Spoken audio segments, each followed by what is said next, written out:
하세요? 같습니다. 안녕하세요. 작은 회사와 몇 개의 가게를 운영하고 있는 유부남입니다. 약 1년 전쯤 퇴근하고 집에 들어왔더니 아내가 엄청 화를 내면서 전화를 하고 있었습니다. 전화를 끝나기만을 기다렸다가 무슨 일이 있냐고 물어보았습니다. 와이프의 친한 친구의 이야기를 들었습니다. 친구의 남편이 바람을 피우고 친구가 용서해 줄 테니 정리하라고 했는데 남편이 거절을 하였다고 합니다. 그러면서 말다툼이 시작되었고 아내 친구는 남편에게 구타를 당하고 병원에 입원 중이라고 하였습니다. 또한 친구의 시어머니도 남편의 편을 들면서 이혼을 포기하고 나가라고 했습니다. 아내는 너무 화를 내면서 어떻게 해야 할지 모르겠다며 속상해하고 사후에 있는 친구 병원에 가서 자세한 얘기를 들어보기로 했습니다. 친구는 창피하다며 오지 말라고 하였지만 아내는 설득과 우리끼리의 합의 끝에 병원과 병실을 알아내었습니다. 다음날 병원에 가서 이때까지 있었던 일들과 얼굴을 보니 남편이 아내한테 이래도 되나 싶었습니다. 여기저기 멍과 상처들도 많았지만 그것보다 지난 일들이 정말 대단했습니다. 그 둘은 같은 회사에서 다녔었는데 남편이 바람을 펴놓고 음행을 하며 거짓말과 소문을 내어서 아내를 파렴치한 여자로 만들고 결국 퇴사하게 만들었습니다. 게다가 고아 여자를 떠나 내가 갈 데가 없는 걸 알았던 남편과 시댁 식구들은 더 함부로 대했던 것이었습니다. 친구는 이혼을 하고 싶어도 아이들한테 위한 것이라고 생각하고 시댁 식구들이 못 보게 할 것 같고 게다가 그런 남편이 아이들에게 달래줄지도 걱정이 되어서 못한다고 하였습니다. 돌아오는 차 안에서 아내는 땅이 꺼져라 한숨을 쉬었습니다. 아내에게 내가 도와줘야 할 것이 있으면 언제든지 말하라고 하면서 좋은 방법을 찾아보자고 하였습니다. 며칠이 지나서 친구가 곧 태어날 아이가 있는데 우리 집에 며칠 지내도 되냐고 하길래 관계없으니 아내 편한 대로 하라고 하였습니다. 이렇게 저희 집에서 지내면서 이혼 소송을 진행하게 되었습니다. 여러 가지 면에서 어렵고 힘든 시간들이 있었지만 친구 아이들이 재판에 나와서 자기 아빠가 자기 엄마를 폭행한 사실을 증언하는 것을 지켜보면서 참으로 마음이 아팠습니다.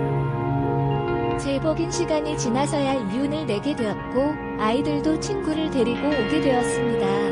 일단 지내고 또 없고 직장도 없기에 저희 집에서 지내기로 하였습니다. 게다가 저희가 아이들이 없었는데 친구 아이들이 돌아다니면서 집에 활력도 나고 좋았습니다. 그래서 직장도 구할 때까지 같이 지내기로 하였습니다. 하지만 40대 초반에 제조 공장에서 일했던 친구로서는 세 개의 직장을 구하는 게 쉽지 않았습니다. 그래서 아내가 조심스럽게 제 회사에서 일할 수 있게 해주면 안 되냐고 물어보았습니다. 제조업이 아니고 비슷한 일을 하기에 그 부탁은 어렵다고 하였지만 생각해보겠다고 하였습니다.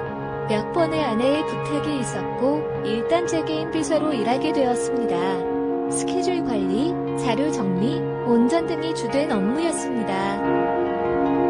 처음에는 얼마나 불편했는지 더 조심스럽고 힘들었습니다.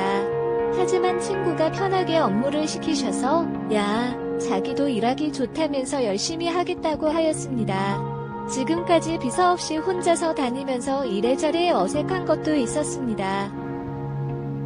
한 달 정도 지나니 정말 편하고 좋았습니다. 자연스럽게 하루 종일 같이 지내게 되었습니다.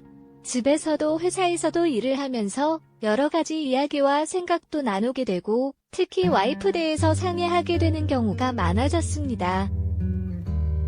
아무래도 오랫동안 친구 사이였기에 아내를 너무 잘 알고 있었습니다. 그래서 아내 선물도 같이 고르게 되고 다투고 나서 넋두리 하거나 조언을 드릴 때도 있고 저에 대한 공적인 부분, 사적인 부분, 정보를 공유하게 되었습니다. 어느 날 거래처 사람들과 술자리가 생겨서 택시를 타고 다니면 된다고 먼저 택한하라고 했더니 친구는 자기 일이라며 기다리겠다고 하였습니다. 몇 번이나 퇴근하라고 하였지만 기다리고 있었고 결국 같이 집에 오게 되었습니다. 오는 차 안에서 여러 이야기를 나누었는데 저도 모르게 제가 아니라 친구를 공정을 넘어 마음에 담아두고 있었던 것을 알게 되었습니다. 이런 마음을 아내한테 말할 수도 없고 그렇다고 더 이상 아니 친구를 제 옆에 두는 것도 아닌 것 같았습니다. 그래서 아내에게 친구네 가족들은 집에서 내보내는 것에 대해서 얘기를 하였는데 이러한 지 얼마 안 되었고 벌써 내보내려고 하냐며 섭섭해하는 것이었습니다. 그렇다고 일을 그만들게 만들면 더 섭섭해할 것이 뻔한 상황이었습니다.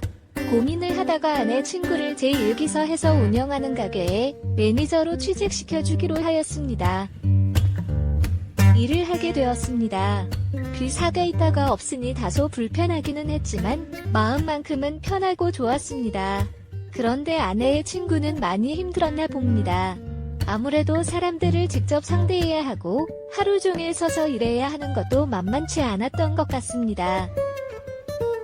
퇴근하고 집에 들어가려는데 아내의 친구가 부르는 것이었습니다.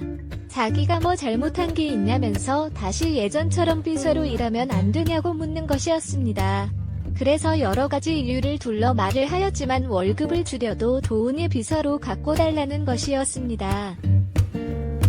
그래도 곤란하다고 말씀을 드렸습니다. 며칠이 지나서 와이프도 이야기를 꺼내는 것이었습니다. 작은 회사에 개인 비서까지 두고 다니는 것이 남들 보기에도 쪽구가게 경험도 썼고 나중에 장사하시는데도 도움이 될 것 같아서 보직을 바꾸었습니다.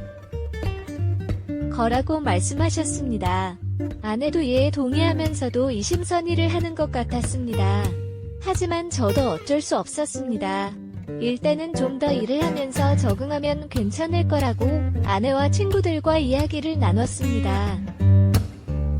하지만 매출이 지나치게 낮아서 아내의 친구에게 개인적으로 만나서 얘기를 하자는 연락이 왔습니다.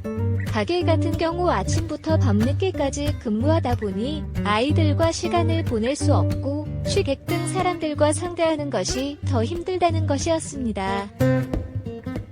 그러면서 제가 원하는 것은 무엇이든 다 해드릴 수 있다면서 다시 개인 미소를 옮겨달라고 하였습니다. 그래서 생각을 해보겠다고 하고 같이 저녁을 먹고 집에 들어왔지만 앞으로 어떻게 해야 할지 막막합니다. 더 깎아줄 수 있다면 좀 더 고민해주세요. 감사합니다. 알리사씨, 그 껌 놀라주세요.